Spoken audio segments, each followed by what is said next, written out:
Mason Nation. It is Wednesday, March 5th, and welcome back to Mason Cable News. I'm Ashley Hill. And I'm Desmond Jordan. So, spring break plans, what do you have planned? Well, I was going to go snowboarding with my friend Grace, but I sprained my ankle, so it looks like I'm just going to be having a nice relaxing spring break at home. That's always good. What about you? Yeah, a couple of us from George Mason were part of the alternative breaks.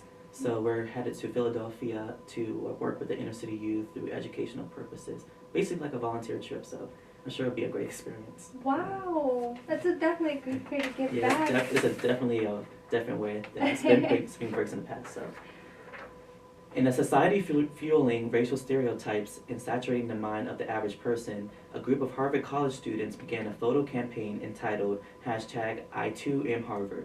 This movement highlights the voices of Black Harvard students and what they have endured in their lifetime. Although this is a concentrated group, the campaign is said to speak for all of society and the raw truth behind the words that shoot daggers. College campuses nationwide have adhered to this call of social justice, and those in the Mason community were influenced to put this into perspective.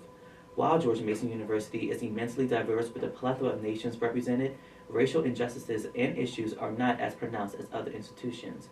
Diverse cultures call for diverse experiences, and the Mason community strives to explore and affirm them as they come. For a closer look at this photo campaign, visit i2amharvard.tumblr.com or use the hashtag on Twitter and other social media sites to join in on the worldwide conversation. Unheard voices are being heard. The A10 conference is rapidly approaching, and George Mason is always finding ways to get students involved. A few weeks ago, Mason's Office of Student Involvement hid 10 A10 basketballs around campus. But these just weren't any ordinary basketballs. If you found one, you would be entered into a raffle to win 2 tickets to the A10 Championship in Brooklyn, New York, along with the prize pack. After following the clues, 9 of the 10 balls were found in places like Exploratory Hall, Dewberry Hall, the AFC, and the Field House. After all that searching, a winner was chosen. A sophomore named Grace Bonnywell was the lucky winner of this contest after finding the basketball in the JC. Graciously, she split the prize pack she won with her friends and is quoted saying she was so excited and surprised when she won. Congratulations, Grace, and enjoy the games. I'm sure she was excited about that. She was. She's actually one of my very good friends. Oh, is that the same person? Yeah. So when she let me know. Yeah, but I was great. really happy for her. Yeah, I'm sure you were.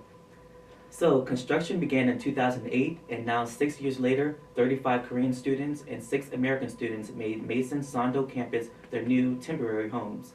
Approximately 25 miles from Seoul, South Korea, the Sondo campus continues to infuse the cross-cultural expectations it was partly designed for.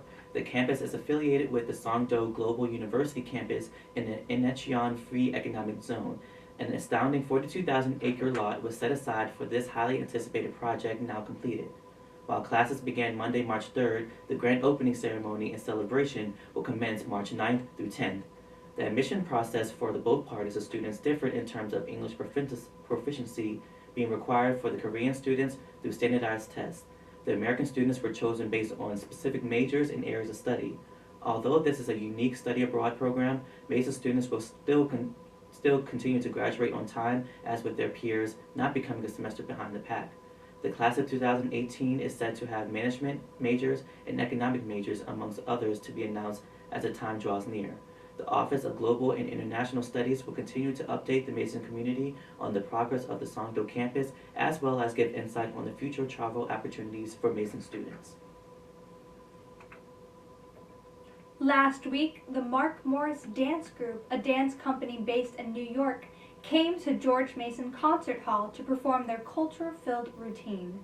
While their primary focus was contemporary dance, which borrows both classical and modern ideas, the attenders of the performance were also greeted with an assortment of colorful music produced by the group's music ensemble.